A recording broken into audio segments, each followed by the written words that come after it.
Straight talk from Israel. You're listening to Israel News Talk Radio.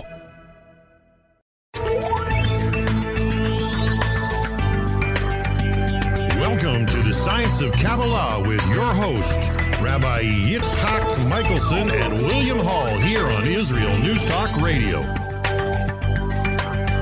Welcome, everyone, to the Science of Kabbalah here on IsraelNewsTalkRadio.com. This is Rabbi Yitzchak. And this is William Hall, his redneck co-host.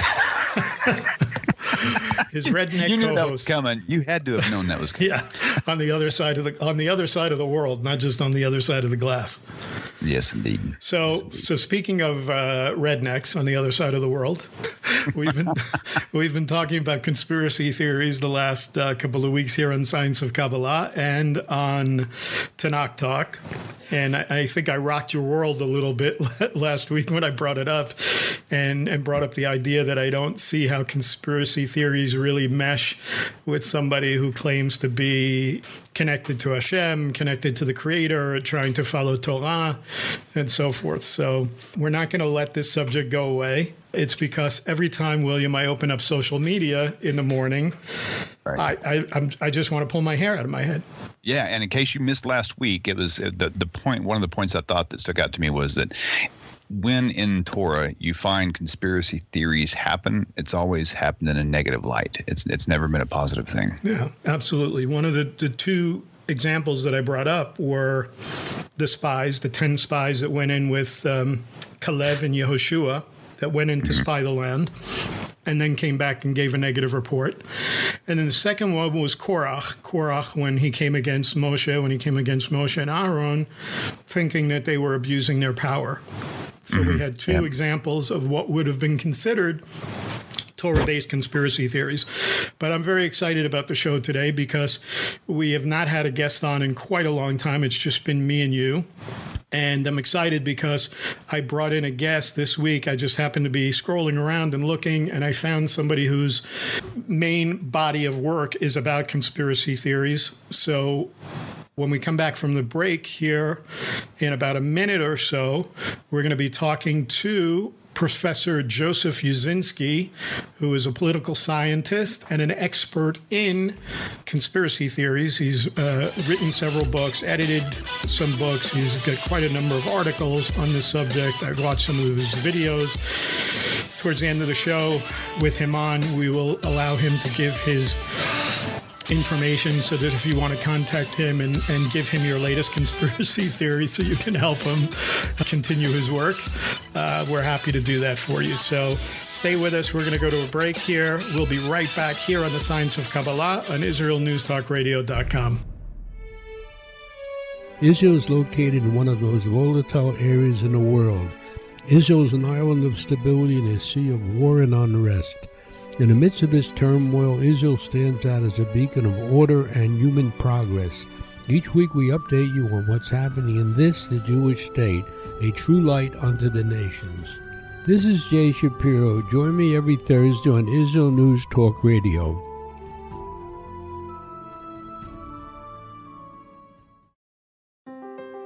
Be biblical. Be beautiful. Wear your crown. Wrapping is my crown. Do what married Jewish women have been doing for thousands of years. Celebrate the art of head wrapping. I'm Andrea Grinberg from Rapunzel.com. We have beautiful scarves, stunning accessories, scarves for faith, scarves for healing, and scarves for fun. Rapunzel.com. That's Rapunzel with a W. Or click on our banner on the Israel News Talk Radio homepage. Rapunzel.com. Beautiful scarves, stunning accessories paired with tutorials, support, and a vibrant community to give you everything you need to start and perfect your head covering journey. Don't forget, join the Rapunzel community group on Facebook to see, learn, and share your beautiful wraps. That's Rapunzel with a W on Facebook. I love Rapunzel. I love Rapunzel. I love Rapunzel. Get 10% off your purchase with promo code RADIO. Go now to Rapunzel.com.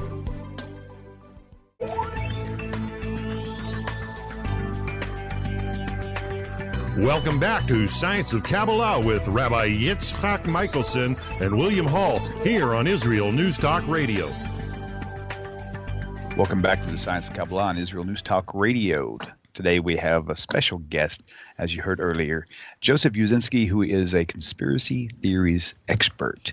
And looking forward to talking to him. If you missed the last week, you got to tune in. You got to find it. You can find all of the past recordings we have. But Rabbi, why don't you go ahead and introduce our guest? Right. So Professor Joseph Uscinski received his bachelor degree from Plymouth State University, his master's from the University of New Hampshire, and his doctorate from the University of Arizona. I believe he's currently a professor of political science at the University of Miami. Go Canes. I used to be a big fan when I lived in Miami years ago. He basically studies and focuses on public opinion and mass media with a focus on conspiracy theories, misinformation, and disinformation. And he certainly has a lot to go through with the current coronavirus pandemic. He's a co-author of American Conspiracy Theories and editor of Conspiracy Theories and the People Who Believe Them. Welcome to the show, Professor Uscinski. Thank you for having me. It's our pleasure. So I guess you could say that in our present culture with COVID-19 or coronavirus, whatever you want to call it, you're not at a loss of fodder for your continued studies on the subject of conspiracy theories. No, there's a lot here, but the important thing to realize is that there's more continuity with this than there is change. So there's been conspiracy theories about every disease, every pandemic, and many of the things that we're seeing now about this particular disease, the same exact theories have shown up in the past, just with different nouns in the theories. Right. So I know this is going to be a very simple question to ask, but why do people believe in conspiracy theories? So it'd be nice if I had a one-sentence answer for you. There really isn't one. And if you think about that question for a moment, what it really devolves down into is, why does anyone believe anything? And if you ask people that, the answer they'll immediately give is, well, I believe things because they're true.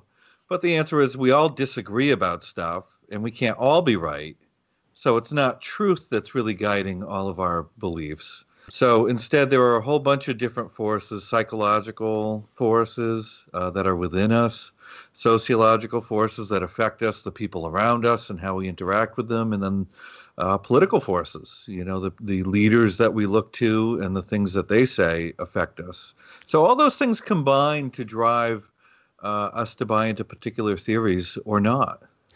I think for some people it's entertainment. We have a need, especially in our modern culture, a need to be entertained. Now, I'm not saying everybody, but most cultures do. Whenever you hear something that might pique your ear, you kind of want to know more, and it's like, wow, oh yeah, and there's a subconscious gratification that happens whenever you hear something new, and sometimes even those things that are shocking or stuff you did not know was possible. I was thinking about this the other day because there's so many movies that have a conspiracy going on in them, even when you don't necessarily think of it as a conspiracy theory movie like Oliver Stone's JFK or something like that.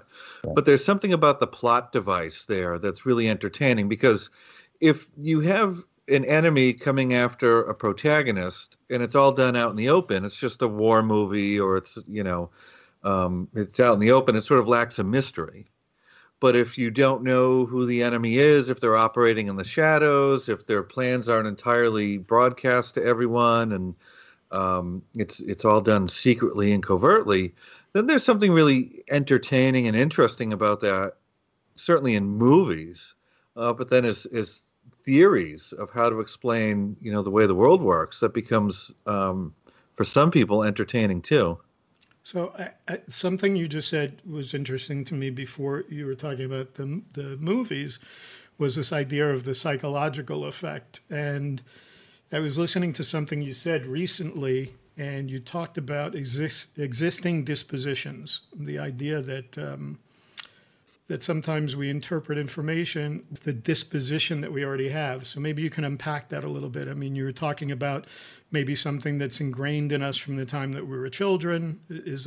Would that be accurate? Yeah, so all of us have a series of dispositions that guide how we interact with incoming information. So we're bombarded with bits of data all day long. We hear things, we see things, and then we have to figure out a way to interpret it.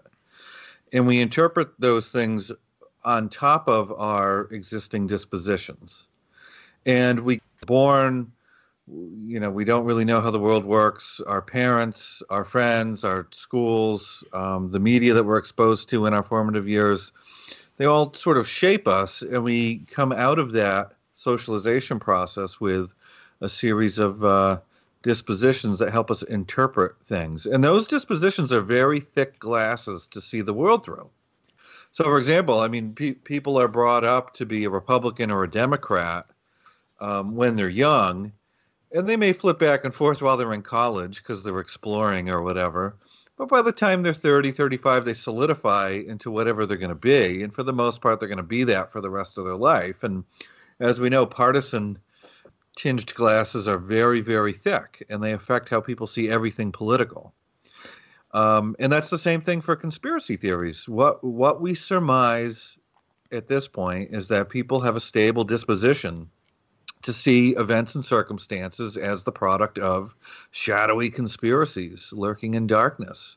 So when someone sees something happen, they witness an event, they could say, well, gee, I don't know how that happened, or I think that was an accident, or I think so-and-so did it. But if they have a conspiracy theory mentality very strongly, then the first explanation they'll jump to, well, there must be a group conspiring that made that happen for their own benefit. So it's interesting because I actually had a note about Democrats and Republicans, and it's funny because my sister and I were both brought up, obviously, in a very Democratic household. And my mother, for the life of her, could never figure out how we grew up and both became Republicans or would have been considered Republican conservatives when we hit those ages that you're talking about 30, 35. And only recently, my mother, who, Bli Ayin Hara, as we say in Hebrew, is going to be 97 this year, only in the last 4 or 5 years, she's switched sides and she's given up what I call the Democratic conspiracy theory and came over to the to more of the right side. So but that's the exception to the rule. Yeah, definitely. Very rarely do you have people jumping around back and forth. Right. These things tend to be very stable over long periods of time. Yeah, very interesting. So I heard something recently. Actually, the manager of our station here had a professor on from another place. Actually, I believe he was from Mexico. But he talked about the idea of not conspiracy theories, but he calls them conspiracy facts. And he made the argument that data modeling should not be determined by the number of potential deaths, but that there are other factors involved. As a faith-based station, we talk about, or at least in Judaism, we believe that if you lose one person, that if one person dies, it's as if you lost an entire world, an entire universe. So he was saying that the number of deaths that you really have to decide whether or not it's worth taking action. Like, what's more dangerous, taking action based on a number of deaths or taking action based on, let's say, closing down the economy? Is that more dangerous? And is there going to be potentially more deaths from closing down the economy than there is going to be related to the virus itself? I mean, how would you respond to something like that? That doesn't sound like much of a conspiracy to me, but these are the trade-offs that policymakers have to make all the time. Because people are always going to die no matter what you do. And the question is, how do we avoid the most amount of deaths? Because sometimes the cure will be worse than the ailment. Mm-hmm. I don't know if that's the case. I don't know if that's the case right now. I mean, I'm personally in favor of continuing lockdowns here because I think it's worth it in the short term. But I say that from a fairly privileged position. I'm a tenured professor. I'm getting paid no matter what. But there are people who aren't, whose livelihoods are getting destroyed. So the trade-off to them is a very different one. So you have to find that ground that's going to sort of maximize the best outcome. Understood. So and you have to do that under very uncertain circumstances too, because nobody knows the future. And what upsets me so much is that you're going to have people 6 months, a year, 2 years from now looking back and saying, well, they should have done this and they should have done that. But nobody knows what you should have done when you're in the moment. You can only figure those things out, after the fact. And it's just sort of stupid to pretend that you had 20/20 vision at the time and just chose the wrong thing anyway. Gotcha. Well, I can only go by what's going on here in Israel. And obviously, we very early on went into lockdown and basically closed the country down. And if you look at Israel compared to some of the other countries of sort of the same size, like if you compare us to Sweden or Belgium, who have basically similar demographics and a similar population, you can see that we've only had less than 250 deaths here, as opposed to those countries that have had thousands. So there is something to be said about this, the validity of the lockdown and really taking measures like that. So I obviously am also in favor of that. And it does get me a little crazy when I go out and they've eased the restrictions here. And I was out earlier today and noticed that people are already starting to go back to old behaviors, and you see less and less people with masks and people walking around as if nothing's going on. And there has to be concern, obviously, about the potential for a second wave. But we're going to have to go to a break here in a few seconds. But when we come back, I want to hit on specifically some of the conspiracy theories that are coming out. And maybe we can talk about the difference between, because I've heard you say that everybody believes in conspiracy theories to some extent or another. Maybe we can talk a little bit more about that when we come back from the break. So stay with us, everybody. We'll be right back here on the Science of Kabbalah and IsraelNewsTalkRadio.com. The Tamar Yona Show. Tamar? She's sassy. She's smart. She's funny. But she's also a real Jewish mother. Hi, everybody. I'm Tamar Yona. And yes, I can be all of those things, but at Israel News Talk Radio, I'm here to bring you the news stories and guests that you may not hear anywhere else. Join me live on air Sundays, Mondays, and Tuesdays for the most unique and bold talk radio in Israel. The Tamar Yona Show.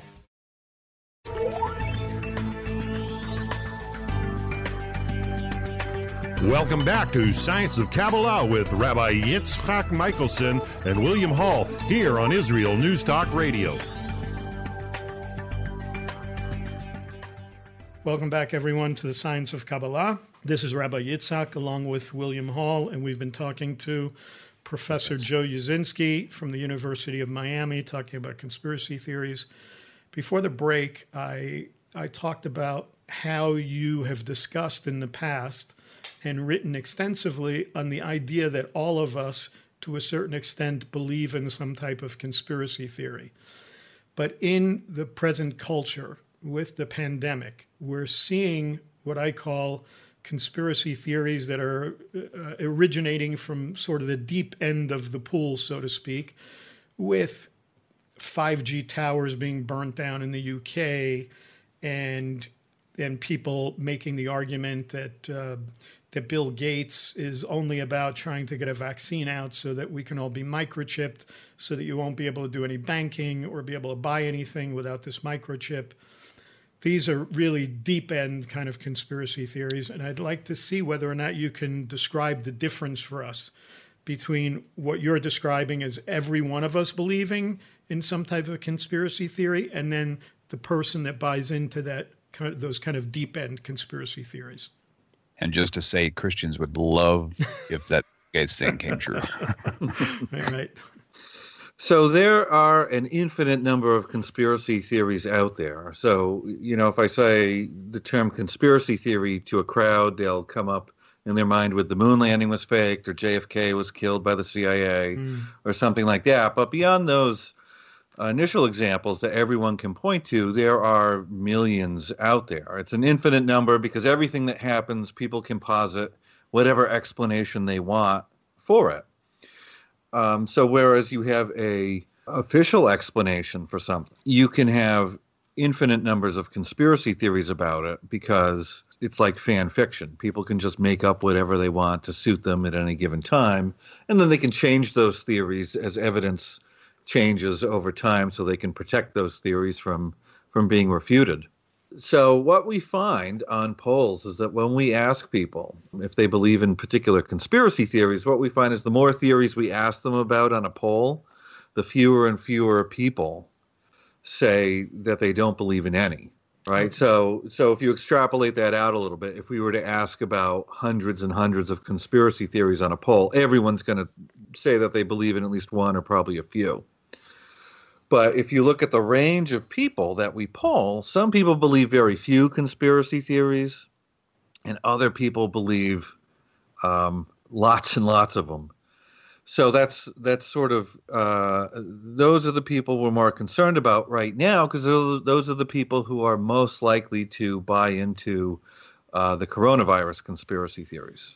Mm-hmm. And like I mentioned in the previous segment, I mean, most of what they're saying about coronavirus is not new. So some people are saying it's 5G towers that are spreading it. Well, people were conspiracy theorizing about 5G last year before the virus. Yes. And now they've just adapted that theory to say, well, now it spreads viruses too. Mm-hmm. Like the microchips.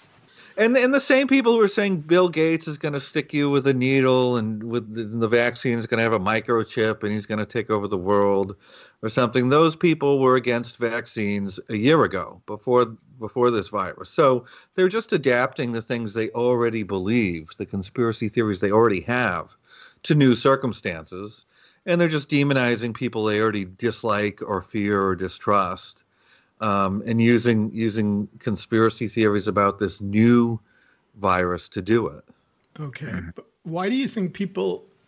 My concern is, I guess, that I don't see a lot of critical thinking going on. For instance, somebody sent my wife and I an email the other day, a good friend that lives here in our town, and sent me a link to a video of a particular doctor. I won't mention his name, but somebody who has been passed around quite a bit. People have been posting his videos. And I did 10 minutes of research. Maybe it's because I have a security background, but I did 10 minutes of research. And in 10 minutes of research, I found out that this was a guy who almost had his license revoked because 3 out of 4 patients that he was treating with pseudoscience basically died, and they almost removed his license from him. And there's all kinds of information about that. I also did 10 or 15 minutes worth of research on the one that's being passed around about Mikovits and Fauci and how she's a whistleblower, and found that there's a lot of holes, and certainly this video was produced by somebody who's an anti-vaxxer, and I'm not taking a position on one side or the other. I'm not talking about being for vaccines. I've never taken a flu vaccine in my life, but I wouldn't put myself on one side or the other. Why is it, do you think, that people so easily buy into these things rather than a guy like me that looks and within 10 or 15 minutes, I make a decision based on factual information that's readily available? Well, one reason is that some people are predisposed to believe in conspiracy theories. So if they see these conspiracy videos going around saying that there's a big cover-up and there's a conspiracy, then that's going to make sense to them because it will jive with what their worldview already is. So it's easy for them to accept that. Another situation can arise where you have people who aren't paying attention, don't really know what's going on, and they just happen to see something on Facebook and, oh, it's a slick produced video, and here it is, someone who says they're a doctor and blah, blah, blah. And it sounds compelling, and it has compelling music in the background. And okay, someone might buy into that too. But not everyone does what you did, and that is go and say, okay, I'm going to research a little bit and see what the credibility here is. And I think a lot of that comes down to people. With our phone now, we have a library in our wallet, and the library can bring us to good stuff. It can bring us to unreliable bad stuff too. And people don't know how to tell the difference because they're not equipped to be media literate in this day and age, given the amount of stuff we have access to. So someone will see a video that's slickly produced and say, well, how would they make a video like this unless it was true? Well, anyone can make a video. Anyone can put anything on Facebook. Anyone can make any claim at any time. But the question we got to ask ourselves is, what are the things you have to do to be a doctor at the CDC? Or what are the things you have to do to be a doctor at the World Health Organization? Versus what are the things you have to do to put a video on Facebook or YouTube? And those are big differences there. Right. So if you're going to tie your belief to a source of information, it shouldn't be to some video I saw on YouTube, because they're just not reliable. Yeah, everybody's a specialist these days. And that's the thing. It does. I mean, these particular videos, the pandemic video is just frankly wrong. It's been debunked 12 ways to Tuesday already. I mean, almost all the claims are just completely factually inaccurate. Like, there is no magical healing power of sand, and rubbing in the sand is not going to get rid of your coronavirus. Right. Even with that said, people are like, oh my God, well, there must be something to it if there's a video that lots of people are watching. Well, no. Well, how about the fact that she turned herself in, and yet the video shows a SWAT team coming and knocking down the door, which is completely the opposite of what happened in this case. I mean, there's a strange assumption that somehow people who spread conspiracy theories only tell the truth, and the authorities always lie. Everyone's human. Everyone can lie. The authorities can lie, and sometimes they do, and they should be held accountable when they do. But we should never look at conspiracy theorists and say, well, they're immune from telling lies. They would never say something untrue. No. Conspiracy theorists lie all the time. Right. Sometimes they do it purposely, and sometimes they do it by accident, by spreading just, wrong or misleading information. But don't make the assumption that what some conspiracy theorist is saying is necessarily accurate. Kind of like on YouTube, people put up all these videos. This is kind of on the same topic, but slightly off. They'll put up a video regarding, for example, magnet fishing. And you take a big magnet in the water and you pull out this thing. But then the thumbnail image, they'll actually put up something completely different just to get you to click on it. Right. So it's kind of clickbait in a way. With some of the conspiracy theories that I've heard, it seems like they're just making it more extreme on purpose to get more attention. I mean, conspiracy theorists often say, well, follow the money, and then you'll find out who's really behind it. Well, that's the same thing with conspiracy theories, too, is that oftentimes if you follow who's funding the conspiracy theories, you'll find that there are groups who are interested in spreading that theory for whatever reason. Maybe it's sometimes for a hoax, but other times it's for clicks on the internet, or to sell a product. Maybe you're selling vitamins or some sort of snake oil solution, or maybe you're trying to sell a book or a movie or something like that. I think the people, part of me thinks that the people who really jump head over heels, and this kind of goes back into what Rabbi Yitzhak was saying, I think the people who jump head over heels into things, there's part of them actually wants these things to be true.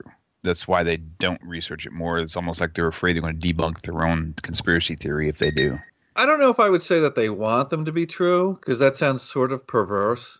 I mean, we do say it seems like some conspiracy theorists cling to conspiracy theories because it helps them bring order to the world and they can sleep at night. But I don't know how good of a coping mechanism that actually is, because if I went to bed tonight thinking, oh yeah, there's a plot by a bunch of powerful people to kill me, I don't know how well I would sleep. Even if I knew that was the case, it's not really going to calm me down in any meaningful way. Well, I think an example that may have popped in my head was like I've heard one theory that says the coronavirus was created by the Chinese, blah, blah, blah, and it was because it's supposed to dethrone Trump in his presidency for re-election and all this other stuff. And there's a lot of people who really want that to happen. They want him out of office, you know what I mean? And so that's kind of, I guess that's more where I was leading, I guess. Oftentimes conspiracy theories come about because people will see that somebody had something to gain. Right? And that's particularly true in an election year. So you could say, well, there's a big virus and it's going to kill people or negatively affect the country or the economy in some way. Then obviously Democrats are going to have something to gain from that. Right. So therefore, they must be the ones who've done it. All right. Well, hold that thought, guys. We're going to have to go to a break here. We'll be right back here on The Science of Kabbalah on IsraelNewsTalkRadio.com. In a time where feelings have become fact, where rational thought and common sense has disappeared, one man stands above it all. I'm Howie Sobiker, your political hitman.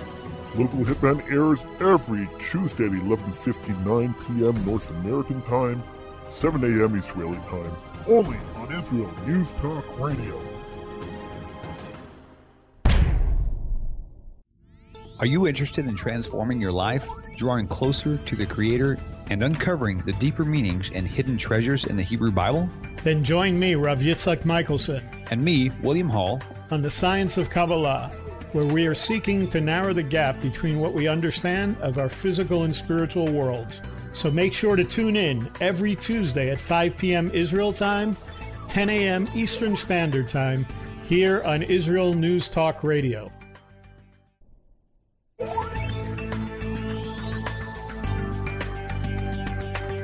Welcome back to Science of Kabbalah with Rabbi Yitzhak Michelson and William Hall here on Israel News Talk Radio. Okay, so welcome back, guys. Israel News Talk Radio, Science of Kabbalah. Hey, this has been kind of interesting for me. I never really thought there were so many different mindsets from different people and how and why they cling to conspiracy theories. So this has been a very enlightening show for sure, and even borderline entertaining for me. So I actually like that quite a bit. But also because we talked about so many different things, I'm going to go back myself and probably listen to this. I'm going to have my wife listen to it too. She'll be interested in this. Also, Joseph, before you leave, please also don't forget to let everybody know how they can reach you, and if you've got anything you would like to share with them on your own world of things that you're active in. So I'm going to turn this back over to you guys. Okay, so one of the things that I was thinking about in watching some of the videos that you've done, some of the presentations, you talked about a three-dimensional model, and I think that might kind of also give people a little bit better understanding of the whole structure of what you're talking about related to conspiracy theories and how people buy into them. So maybe you can talk a little bit about that. Yeah, so what we've talked about already is that some people have a disposition to see conspiracy theories, and I call this conspiracy thinking, that there's this underlying disposition, and it's not a belief in a specific conspiracy theory itself, but it's a worldview that makes people think that individual conspiracy theories, when they come in contact with them, are indeed true or likely to be true. And the people on the high end of that, they're going to believe in lots and lots of conspiracy theories. And the people on the low end of that are going to believe in very few conspiracy theories. And then if you think of that as sort of a up and down dimension with your high conspiracy thinkers on the top and your low conspiracy thinkers on the bottom, and you run a left-right dimension right through the middle of that, where you have your Republicans and your conservatives on the right and your Democrats and your liberals on the left, you wind up with this two-dimensional space. And, what we find with when we poll on a lot of conspiracy theories is that those that have a partisan valence to them, and by that I mean party elites have come out and endorsed a conspiracy theory. For example, the way the Republicans talk about climate change being a hoax, or the way some Democrats say that the 1% control everything in government. Those things are going to have more Republicans believing them in the case of climate change, and more Democrats believing them in the case of, the 1% controlling things. But in both cases, it's going to be people who have higher levels of conspiracy thinking that are going to buy in. So you need sort of two things with your political conspiracy theories. You need some partisan endorsement there, a partisan element, and then you need a predisposition to accept conspiracy theories in the first place. So that's why when we poll on things like did President Obama fake his birth certificate, you get about 25% of the population, which is mostly Republicans and mostly ones who already have a conspiracy worldview anyway. You mean he didn't? Well, I mean, this is the funny thing, is when that theory first started, they said, well, he doesn't have a birth certificate. So he came out with the birth certificate. And they said, well, that's not the right birth certificate. So he came out with the long form birth certificate. And they said, well, that's obviously faked. So there was nothing the guy could do to show that he hadn't usurped the presidency. Right. That's funny. All right, and then I think the third one is related to. I like the idea that it's not a pejorative, but the idea that conspiracy theories are for losers. So I think your last part of the model is the idea of power, the losers versus winners, or what I would call insiders versus outsiders. So think about any sporting event. Who after the game is gonna complain about the umpires, the referees? Yeah. It's always going to be the losers. To the winners, everything was hunky-dory. Oh, it was perfect. Everything came out just as it should have. But to the losers, no. We were cheated. I think that's kind of what I mean by people who believe in these things are ones who really have something to gain from it. They really want it to be true. It's kind of where I was leaning, I guess you could say. Yeah, because it's if your side loses an election, it's very difficult to go stand in a mirror and say, well, I did some things wrong. Some of my ideas aren't that great. We had an awful candidate. We didn't get out and canvass enough and do what we were supposed to do. No one wants to take responsibility for their own actions. It's much more fun to blame a shadowy conspiracy for your, lot in life. So you'll wind up with a lot of people just instead of doing that sort of self-reflection, they turn around and say, well, I was cheated. And we see this after elections. So like if I say Russian collusion, I'm a conspiracy theorist. Exactly. So if you poll Americans before an election, you'll get equal numbers of people on both sides saying that they think that if the election doesn't go their way, they will have been cheated. But after the election, that number cuts in half. Why? Because it's only the losers who say that fraud was involved. To the winners, no, it was perfect. Yeah. So in your research, have you ever asked like an audience or the people that you're polling about like a specific type of person, like if they could give you an example of what they would think, let's say a criminal would be like, or somebody who would do some type of act, if there's a typical answer that you would get that might relate to a conspiracy theory, like a white male at this particular age, so forth. Well, here's the thing: is that everyone buys into conspiracy theories. Some people more than others, but this is a human issue. It's not us, are the rational ones, and them over there are the irrational. So it cuts across race, it cuts across party equally in this country. It cuts across ideology. And it cuts across gender too. So when I ask people who's a conspiracy theorist, they'll say some middle-aged conservative white guy living in his mother's basement who hangs out on a ham radio all day. And in Texas. That's a cartoon. That's not real. Right. But if you look around on Twitter, you'll find all sorts of, people who don't match that description engaging in conspiracy theories all the time. Interesting. Wow. So here's my big $64,000 question I said I was going to bring up. Which one is yours? What's your conspiracy theory? So here's the thing now. I've been doing this so long, I've sort of purged most of my conspiracy beliefs that I used to have, because once you get into it, you start to realize a lot of this stuff is just nonsense.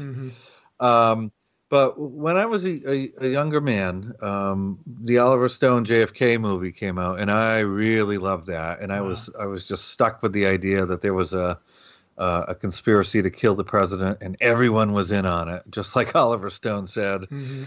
And watching that movie, it's sort of strange, but it just sort of, it really excited my intellect to think that there was this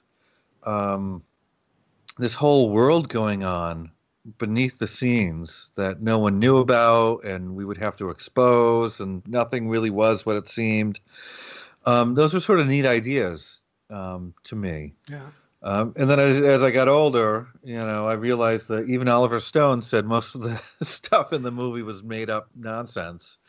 And the movie doesn't even stand on its own weight. And at this point, I don't even buy into JFK conspiracy theories anymore. I mean, most of it's coincidence, lies, and nonsense. Wow. All right. So if you had one thing that you'd want to say to our audience related to this subject and what's going on today, and the floor is yours, and we have a couple of minutes left. So if you want to give out contact information, if people wanted to contact you, or if you want to speak about if there's anything going on as far as a book or books that you want to promote, please feel free to do that. So I am on Twitter at Joe Uscinski, JoeUscinski, and I tweet about conspiracy stuff all the time, if that interests you. Mm-hmm. And I have books on Amazon, with my most popular being American Conspiracy Theories and Conspiracy Theories, A Primer. One thing I would say right now is that conspiracy theories about COVID are dangerous, and they're prominent. And they're difficult to dispel once people decide that they're true and they dig their heels in. So don't waste your time arguing on Facebook with conspiracy theorists. It's not going to get you very far. But if you do, always do it with kindness and respect, and try to recognize our shared humanity. Very well said. Very nice. Want to thank you for being with us. And to those that are listening, I would just add that just really take a step back. If you're somebody who listens to Science of Kabbalah, you're somebody who's connected to Hashem, connected to the Creator, or desiring to be connected to the Jewish people and to Torah, you're a person of faith, really take a step back.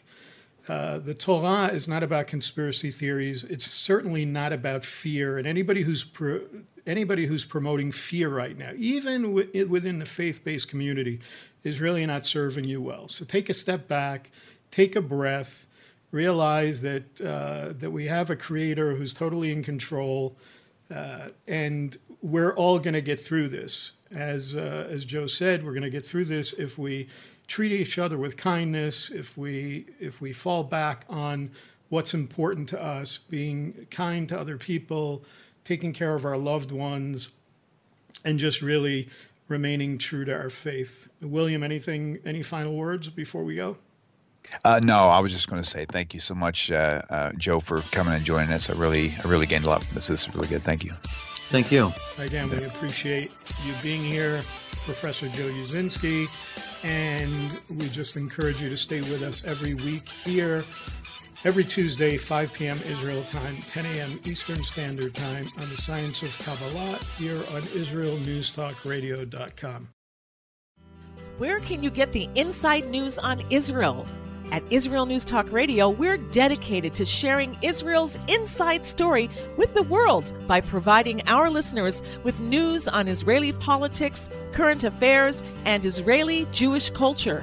The Israel News Talk Radio homepage also provides you, the listener, with useful information at your fingertips, with scrolling news headlines, weather, currency exchange, Shabbat candlelighting times, and so much more. Our radio programming is always accessible and on demand. We operate absolutely free of charge for everyone, everywhere. If you love what we do, partner with us now by becoming an Israel News Talk Radio supporter. With your support, you'll be inscribed on our Israel News Talk Radio Wall of Fame. There's nothing like us in the world. Be part of something great. Israel News Talk Radio. Straight talk from Israel. Howdy, this is Rita from League City, Texas, now living in Israel. And though my heart may have belonged to Texas, it now belongs to Israel and all the fantastic show hosts at Israel News Talk Radio. Hi, this is Michael Solomon from Kiryat Arba, Israel. And why do I love listening to Israel News Talk Radio? Because I love listening to the interesting interviews they do and their news reporting that most other media sources don't cover. Hey, this is Nicoleko from Malmö, Sweden. It gets pretty cold here in Sweden, so I love cuddling up with a warm cup of tea while I listen to Israel News Talk Radio. Hey everybody, this is Frank Morris from Tennessee. Me and my dog Buster really love listening to Israel News Talk Radio. You're listening to Israel News Talk Radio.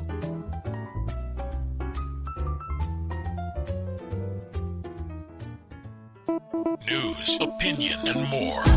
You're listening to Israel News Talk Radio.